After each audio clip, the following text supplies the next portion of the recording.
নমস্কাৰ, আজি ময়ো আহি গ'লোঁ দিয়ক পূজা চাবলৈ। তাকো কেদাৰনাথত আহিছোঁ। মানে আজি মই আপোনালোকক দেখাম আমাৰ ৰহা কেদাৰনাথ। ইমান ধুনীয়াকৈ যে সজাইছে আৰু মানুহবোৰ যে কিমান ভিৰ ক'বই নালাগে। আৰু ওপৰত চাওক না লাইটবোৰ যে ইমান ধুনীয়াকৈ দিছে, সঁচাই বহুত ধুনীয়া লাগিছে আহি। আৰু মই এইফালে কেদাৰনাথৰ ফালে গৈ আছোঁ, কিন্তু মানুহ ইমান ভিৰ, গতিকে অলপ পলম হৈছে।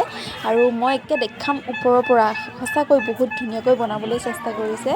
আৰু এয়া চাওক আমাৰ কেদাৰনাথ, গতিকে তাততো যাবলৈ চাগে নহ'বই, নোৱাৰিমেই। সেইকাৰণে ইয়াতে দৰ্শন কৰিলোঁ আৰু সঁচাই বহুত ধুনীয়া লাগিছে।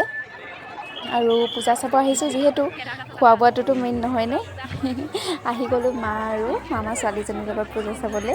এইফালে মামা ছোৱালী আৰু মা একেবাৰে পিছতে আছে।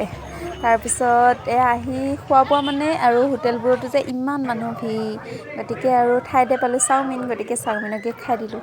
গতিকে আজিলৈ বিদায় লৈছোঁ আপোনালোকৰ মাজৰ পৰা।